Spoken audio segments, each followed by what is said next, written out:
बार में शराब की दुकान पे खड़ी थी। बहुत दूर की बात नहीं है, मैं कुरान उठा के बोल सकता हूँ, सरकार के रोजे पे जाके बोल। अगर ये बातें मैं आपसे न बताऊं तो किससे बताऊं? रोना आता है, मैं किसके सामने रो, कहाँ जाके बताऊं?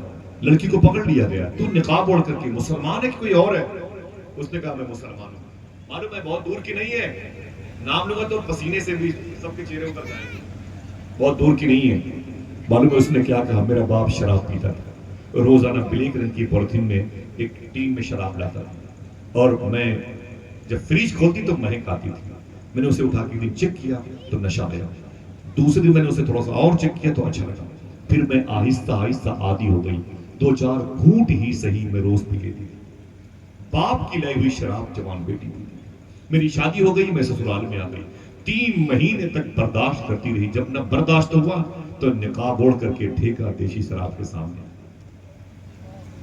दिल के भभोले जल उठे सीने के दाग से, इस घर को आग लग गई घर के चिराग से। एक लड़की राबिया बसरी भी थी, जब सजदे में जाती थी तो अल्लाह को याद करती थी। अल्लाह अकबर अल्लाह। चोर आया, 3 मरतबे सामान बटोरा, और जैसे दरवाजे पर पहुंचा उसकी आंख की रोशनी चली गई चोर की, और आप सजदे में अल्लाह का नाम ले रही हैं। कभी आऊंगा तो बताऊंगा उनका वजीफा क्या। राबिया बसरी के चोर ने 3 मरतबे दरवाजे तक गया और सामान बटोर के पहुंचा, अंधा हो गया। तौबा किया तो रोशनी वापस आई, फिर नीयत खराब हुई, फिर सामान लपेटा, फिर अंधा हुआ। आवाज अल्लाह की बारगाह से आई, ऐ चोर सुन, मेरी राबिया सो रही है, राबिया का दोस्त नहीं सो। एक लड़की तो ये भी थी। दुआ करो अल्लाह हमारे मुआशरे को सही राह का मुसाफिर बनाए। आमीन। तहजीब सकाफत कल्चर हमारे यहाँ की तहजीब इस्लामी के रंग में ढल जाए। सबसे बेहतर दीन क्या है? मुसलमानों के बच्चों से मैं खुसूस गुजारिश करता हूँ, ये पेप्सी, स्प्राइट, थम्स अप, माजा, ये कोकोला की ये बोतलें इस चौराहे पर लेकर के अगले चौराहे तक जाएंगे पीते हुए। हाथ जोड़ता हूं, मैं एक शख्स से कदम चूमता हूं, आप सबका गुजारिश करता हूं, खुदारा इतनी बड़ी बीमारियां अपने करीब न बुलाएं कि 1000 प्यासे लोगों की आह और उनकी बद्दुआएं तुम्हारे अंदर उसी बोतल के रास्ते से अंदर चली जाएं, और 2-4 साल के बाद अचानक हमारे और तुम्हारे जाने की खबरें मस्जिद से नशर हो जाए। मालूम है सूफिया ने क्या कहा? वो लोग ज्यादा बीमार होते हैं जो दिखा दिखा के खाते हैं, वो लोग कम बीमार होते हैं जो खिला खिला के खाते हैं। हुजूर गौस पाक से 900 साल पहले पूछा गया, शेख अब्दुल कादिर सुल्तानुल औलिया सैयदुल औलिया सुल्तानुर रिजाल से, कि किस घर में गरीबी आती है? हाथ उठाए, उठाए रखिएगा, उठाए रखिएगा। अल्लाह आपको सलामत रखे, उठाए रखे। कल से इस पर अमल करेंगे इंशाअल्लाह। इंशाअल्लाह बोले, दिल से बोले आप इंशाअल्लाह। इतना महंगा जलसा करते हैं तो कुछ सीख लें। हुजूर गौस आजम सरकार से पूछा गया, किस घर में गरीबी आती है? तो गौस पाक ने क्या कहा? उस घर में गरीबी आती है जो अकेले खाता, जो किसी को नहीं खिलाता, उसके यहाँ गरीबी। ये हुजूर गौस पाक ने फरमाया। अल्लाह के रसूल सल्लल्लाहु अलैहि वसल्लम की सुन्नत क्या है? आज फल फ्रूट से हम रोड पे खाते हैं, चाउमीन बर्गर रोड पे खाते हैं, इसलिए हमारी बीमारियां अचानक हमारे साथ दवाओं के को लेकर के सफर करने पर हमें मजबूर करती है। मालूम है लंदन में एक लड़की ने इस्लाम कबूल किया था, और लेडी वो क्रिश्चियन थी और मशहूर डॉक्टर थी। जितने मेरे भाई यहाँ से वहां बैठे हुए हैं सबको मैं गुजारिश करता हूँ कि इन बातों को याद रखिएगा। लंदन की उस लड़की ने इस्लाम कबूल किया तो मालूम है क्या कहा? लोगों ने घेर लिया, तूने क्यों इस्लाम कबूल किया? पढ़ी लिखी लड़की थी। तूने क्यों इस्लाम कबूल किया? पढ़ी लिखी लड़की थी। तो उसने क्या कहा? मैं मुसलमानों के नबी की जिंदगी का एक चैप्टर पढ़ रही थी, एक चैप्टर ने मेरे अंदर के कुफ्र को बाहर कर दिया, इस्लाम को अंदर। अगर कोई एक आदमी बोले तो मैं बता दूं वो हुजूर की जिंदगी का चैप्टर क्या था जिसने उस ईसाई लड़की के दिल में हंगामा बर्पा किया।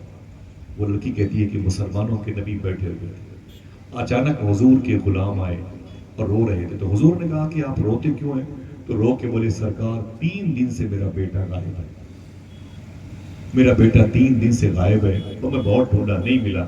हुजूर ने फरमाया कोई बात नहीं, बैठो, अल्लाह करीम करम फरमाए। जैसे वो बैठे उतने में दूसरे हुजूर के सहाबी आ गए और हुजूर की बारगाह में उस वक्त के हिसाब से सलाम नियाज पेश किया, और फिर फरमाया कि आका ये क्यों रो रहे हैं?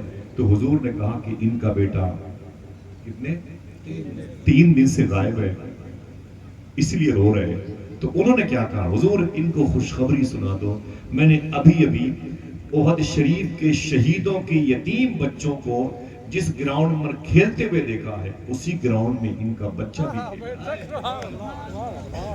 ابھی میں نے دیکھا ہے اسی گراؤنڈ میں ان کا بچہ بھی کھیل رہا ہے. میں نے ابھی دیکھا ہے. ان کو بتا دے جا کے لے لے. اٹھے وہ بھاگے اپنے بیٹی کی طرف. معلوم ہے جب بھاگے نا تو معلوم کیا ہوا؟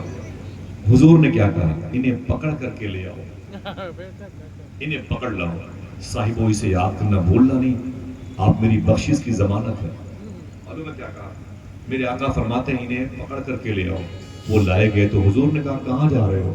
تو بولے سرکار انہوں نے بتایا نا کہ میرا بیٹا وہاں پر میدان میں احد شریف کے شہیدوں کے یتیم بچوں کے ساتھ کھیل رہا, تو میں اپنے بچے کے پاس جا رہا ہوں. 3 دن سے دیکھا نہیں ہوں, کبھی بہت پریشانی ہے.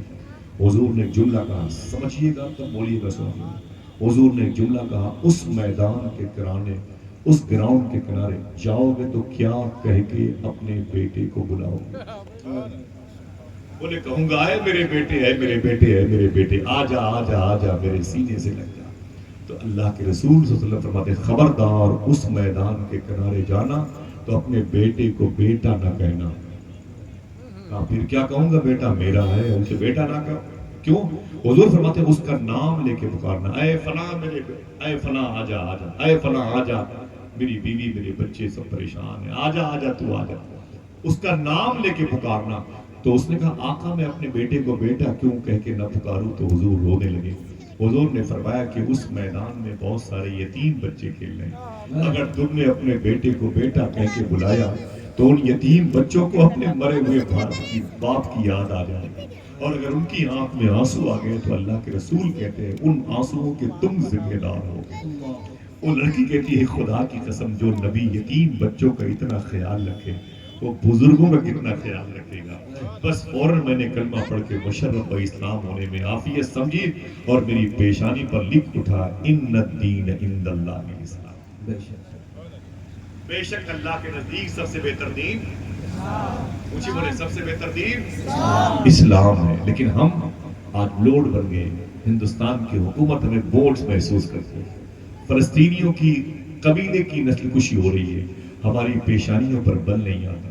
پوری دنیا میں انسانیت زخمی ہے اور ہم ہیں کہ بس مست و مگن ہیں موبائل کی دنیا میں, اور اپنے ذاتی زندگی میں اسلام کو ہٹا کر کے سب کے قریب ہو گئے اور سمجھتے ہیں کہ ہمیں موت نہیں آئے گی. آپ اسلام کو آگے بڑھانے کے لیے پیدا ہوئے.